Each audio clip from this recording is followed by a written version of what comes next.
Hello everyone, নতুন একটি tutorial ভিডিওতে আপনাদেরকে স্বাগতম। তো আপনারা আজকে থাম্বনেল দেখে বুঝতে পারছেন যে আপনাদের সামনে কোন ভিডিও নিয়ে আমি হাজির হয়েছি। তো আপনাদের হাতে থাকা সেই ফোনটি দিয়ে আপনারা কিভাবে আপনাদের পোস্টারগুলো তৈরি করবেন, আপনাদের ঈদের পোস্টার বলেন অথবা যে কোনো পোস্টার বলেন, আপনারা কিভাবে তৈরি করবেন আপনাদের হাতে থাকা ফোনটি দিয়ে আমি আপনাদেরকে আজকে শিখিয়ে দিব। তো কিভাবে কি করতে হবে সম্পূর্ণ প্রসেস আমি আপনাদেরকে শিখিয়ে দিচ্ছি। চলুন মোবাইল স্ক্রিনে যাওয়া যাক। তো এট ফার্স্ট আমি আমার মোবাইল স্ক্রিনে চলে আসলাম। আপনাদের প্লে স্টোরে আপনারা চলে যাবেন, কাঙ্ক্ষিত প্লে স্টোরে চলে আসবেন। এখানে সার্চ বারে আপনারা লিখবেন হচ্ছে FRAME frame pro stylish photo frame. আপনারা লোগোটা দেখে রাখুন, এই যে এই হচ্ছে লোগোটা, দরকার হলে স্ক্রিনশট দিয়ে রাখুন। তো এটা হচ্ছে আমি ইনস্টল করব। তো এটা ইনস্টল হতে থাকুক, পাশাপাশি আমাদের আরও কিছু কাজ আছে সেগুলো করে আসি। এটা হচ্ছে আমি মিনিমাইজ করে দিলাম। তো আমাদের দ্বিতীয়ত যাইতে হবে হচ্ছে ক্রোমে, আপনাদের কাঙ্ক্ষিত ক্রোমে আপনারা চলে আসবেন। তো আমি আমার কাঙ্ক্ষিত ক্রোমে চলে আসলাম। তো এখানে আপনারা সার্চ বারে লিখবেন remove busy, REMOVE, remove busy লিখে সার্চ করবেন। তো প্রথমে যেটা আসছে ইন্টারফেস, সেটার ভিতরে আমি প্রবেশ করলাম। দেন এখানে একটু ওয়েট করে নেব। তারপর নিচে দেখেন এখানে আপলোড ইমেজের নামে একটি অপশন রয়েছে। তো আমি এখানে ক্লিক করলাম। দেন এখানে আমি একটি ফটো সিলেক্ট করলাম, এই যে এখানে ডান দিলাম। দেন এখানে একটু ওয়েট করে নেব। মূলত আমরা এই কাজটা করছি হচ্ছে এই ছবিটা হচ্ছে আমাদের পোস্টারে আমরা অ্যাড করব। আমরা এখানে হচ্ছে ছবিটার ব্যাকগ্রাউন্ডটা রিমুভ করে নিচ্ছি, ঠিক আছে। তো আমরা এখানে একটু ওয়েট করে নিই। ডান হয়ে গেছে। তো আমরা এখন সিম্পলি এখান থেকে ডাউনলোড করে নেব। ডাউনলোড কিন্তু আমাদের হয়ে গেছে। এখন আমি এখান থেকে ব্যাক হয়ে গেলাম। এখন আমাদের এই যে অ্যাপসটি একটু আগে ইনস্টল করলাম, এখানে আমি এখন প্রবেশ করব। দেন এখানে একটু ওয়েট করে নেব। অ্যালাউ চাইলে অ্যালাউ দিয়ে দেব সবগুলো। তারপর আমরা দেখতে পাবো যে এখানে নিচে অসংখ্য পরিমাণে কিন্তু টেমপ্লেট রয়েছে। এই যে দেখুন অসংখ্য পরিমাণে টেমপ্লেট রয়েছে। আপনাদের যেটা পছন্দ আপনারা কিন্তু সেটা কিন্তু ইউজ করতে পারেন। তো আমি একটু নিচে স্ক্রল করে দেখি যে এর থেকে আরো ভালো কিছু আছে নাকি, থাকতে পারে দেখি। এই যে দেখেন বন্ধুগণ, নিচে কিন্তু অনেক সুন্দর সুন্দর টেমপ্লেট কিন্তু আরো অনেকগুলো দেখা যাচ্ছে। এই যে বাহ, অনেক সুন্দর সুন্দর কিন্তু টেমপ্লেট দেখা যাচ্ছে। তো আমি বেশি কিছু চাচ্ছি না, আমি আপাতত একটা আপনাদেরকে কাজ করে দেখাচ্ছি। তো এই যে এখানে দেখেন যে আনলক নামে একটি অপশন চলে আসছে ক্লিক করার পর। তো আমি এখানে আনলকে ক্লিক করব। আপনাদের সামনে অ্যাড শো হইতে পারে, আবার নাও হইতে পারে। তো কি করব, আমি সিম্পলি এই যে গ্যালারিতে প্রবেশ করব। গ্যালারিতে প্রবেশ করলাম। ওই যে একটু আগে ব্যাকগ্রাউন্ড রিমুভ করলাম না আমরা, সেই ছবিটা আমি এখন এখানে সিলেক্ট করে দিলাম। এখানে দেখেন যে ক্রপ অপশন রয়েছে, ডন্ট ক্রপ রয়েছে। আপনি চাইলে ক্রপ করতে পারেন, আবার নাও করতে পারেন। আমি ক্রপ করব না, ডন্ট ক্রপ দিয়ে দিলাম। এই যে দেখেন ছবিটা কিন্তু আমার চলে আসছে। তো এটা একটু আমি কাস্টমাইজ করে সুন্দর মতো জায়গা মতো বসিয়ে দিব।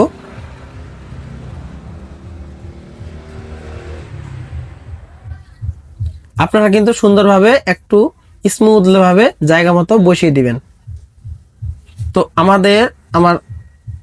বসানো কিন্তু কমপ্লিট। এটা মনে হয় একটু বড় করে দিলে ভালো হবে। একটু বড় করে দিই, বড় করে দিলে সব থেকে ভালো দেখাবে। একটু বড় করে দিলাম, এখন কিন্তু সুন্দর দেখাচ্ছে। তো এখন আমি কি করব, সিম্পলি এই যে সেভ নামে একটি অপশন দেখতে পাচ্ছেন, এই সেভে আমি ক্লিক করে দিয়ে দেব। ডান, আমার কিন্তু সেভ হয়ে গেছে। এখন কি করব, এই যে আপনাদেরকে আমি দেখাই, কিন্তু এই যে দেখেন আমার কিন্তু ছবির কাজ কিন্তু কমপ্লিট। এখন কি করব, এখন কিন্তু নাম লিখতে হবে, ছবির ভিতরে নাম লিখতে হবে। তো নাম লেখার জন্য কি করব, ব্যাক দিয়ে আমরা হচ্ছে এই যে পিক্সেল ল্যাব নামে একটি অ্যাপস রয়েছে, আপনারা লোগোটা একটু খেয়াল করে রাখুন। পিক্সেল ল্যাব, এখানে এই অ্যাপসটি আপনারা ইনস্টল করবেন, এই অ্যাপসটিতে প্রবেশ করবেন। তো অ্যাপসটিতে আমি প্রবেশ করলাম। এখানে একটা টেক্সটের অপশন রয়েছে, এটা আমি এখান থেকে ক্রস করে দিয়ে দেবো, ডিলিট করে দিয়ে দেবো। তো এই যে এখানে হচ্ছে প্লাস অপশন একটি রয়েছে, এই যে প্লাস অপশনে ক্লিক করব। দেন আবার দেখতে পাচ্ছেন যে এখানে ফ্রম গ্যালারি নামে একটি অপশন রয়েছে, তো ফ্রম গ্যালারিতে আমি প্রবেশ করলাম। দেন ছবিটা যে একটু আগে এডিট করলাম এটা কিন্তু চলে আসছে, এই যে এখানে চলে আসছে, এই ছবিটা আমি এখানে নিয়ে নিলাম। এখন এটা কি করব, সুন্দর মতো করে এখানে বসাই দিব, আগে প্লেস করে। আপনার ছবিটা কিন্তু খুব স্মুথলি ভাবে কাজ করবেন, আমি আপনাদের দেখানোর সুবিধার্থে, বোঝার সুবিধার্থে কিন্তু একটু তাড়াহুড়ো করে আপনাদেরকে বুঝিয়ে দিচ্ছি। আপনারা কাজ করার সময় একবার স্মুথলি ভাবে কাজগুলো করবেন। ভিডিও লম্বা হচ্ছে এজন্য আপনাদেরকে তাড়াতাড়ি আমি দেখে দিচ্ছি। তো আপনারা কি করবেন, এখন হচ্ছে এই যে একটি এ অপশন রয়েছে, এখানে চলে আসবেন। এখানে আসার পর এখানে দেখেন যে টেক্সট নামে একটি অপশন রয়েছে, এই টেক্সটে ক্লিক করবেন। টেক্সটে ক্লিক করার পর আবার এই যে এখানে যাবেন, এই যে এখানে, তো এখানে যাওয়ার পর এখানে নাম লিখবো হচ্ছে শেখ হাসিনা, শেখ হাসিনা, তারপর ওকে দিয়ে দেব। তারপর এটা হচ্ছে আমি একটু বড় করে দেব, নামটা হালকা করে কাস্টমাইজ করে নিলাম। তো কি করব, এখন এই লেখাটার হচ্ছে ফন্ট স্টাইল করতে হবে। তো এখানে দেখতে পাচ্ছেন যে ফন্ট স্টাইলে আমি চলে গেলাম। আপনারা কিন্তু খুব মনোযোগ সহকারে দিবেন, 1 সেকেন্ড কিন্তু স্কিপ করবেন না, ঠিক আছে? তো আমি হচ্ছে মাই ফন্টে চলে আসলাম, এখান থেকে আমি একটা ফন্ট নিলাম। এই ফন্টটা কিন্তু ভালো লাগতেছে, তো এই ফন্টটা আমি এখানে বসিয়ে দিলাম, ঠিক আছে? তো চাইলে কিন্তু এই ফন্টটার কিন্তু আমি কালারও দিতে পারি। আমি একটু হালকা করে কালার দেই, কালার দিলে মনে হয় একটু ভালো লাগবে। একটু নিচে আসি,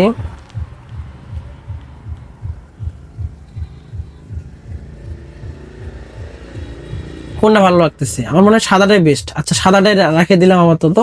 এখানে একটু কাস্টমাইজ করি, সাদার মধ্যে একটু কালো দিয়ে দিলাম। তারপরে হচ্ছে শ্যাডো একটু দিয়ে দিব, শ্যাডো একটু সাদা শ্যাডো দিয়ে দিলাম। তারপরে ইন্টার শ্যাডো যদি একটু দিতে চাই তাহলে মনে হয় একটু বেশি ভালো লাগবে, একটু বেশি ভালো লাগতেছে ইন্টার শ্যাডো দিলে। যাক, কাজ কিন্তু আমার হয়ে গেছে। এখন কি করব, এখানে সুন্দরভাবে এই যে দেখতেছেন একটি শেয়ার অপশন রয়েছে, এই শেয়ার অপশনে ক্লিক করব। দেন এখানে দেখেন যে ডিফল্ট নামে একটি অপশন রয়েছে, এই ডিফল্টে ক্লিক করব। তারপর এখানে দেখেন যে ভেরি হাই নামে একটি অপশন আছে, এই ভেরি হাইতে ক্লিক করব। দেন এখানে হচ্ছে সেভ টু গ্যালারিতে আমরা ক্লিক করব। ডান, ইমেজ কিন্তু সেভ হয়ে গেছে। তো এখন কি করব, বাড়তি যে অপশনগুলো আছে, এই যে বাড়তি অপশনগুলা, এগুলো কি করবো, এগুলো কিন্তু ডিলিট করতে হবে। এখন ছবি এখানে গিয়ে আপনাদের সব ফোনে কিন্তু দেখবেন যে এডিট অপশন রয়েছে, এই এডিট অপশনে আমি ক্লিক করলাম। এডিট অপশনে ক্লিক করে এখানে দেখবেন যে ক্রপ অপশন আছে, এই যে আমি এখানে সুন্দর মতো করে ক্রপ করে নিয়ে নিলাম, এই যে ক্রপ করলাম। এখন সেভ দিয়ে দিলাম, ডান। দেখেন বন্ধুগণ, আপনাদের হাতে থাকা মোবাইল ফোনটি দিয়ে কিভাবে এত সুন্দর ভাবে আপনারা পোস্টারগুলো তৈরি করবেন। তো আজকের হচ্ছে এই বিষয়। সো ভিউয়ার্স, আমাদের আজকের এই ভিডিওটি দেখে যদি আপনাদের সামান্য পরিমাণে হেল্পফুল হয়ে থাকে, তো আমাদের ভিডিওতে আপনারা একটি লাইক, একটি কমেন্ট এবং একটি সাবস্ক্রাইব দিয়ে আপনাদেরকে ধন্য করবেন। ধন্যবাদ সম্পূর্ণ ভিডিওটি দেখার জন্য।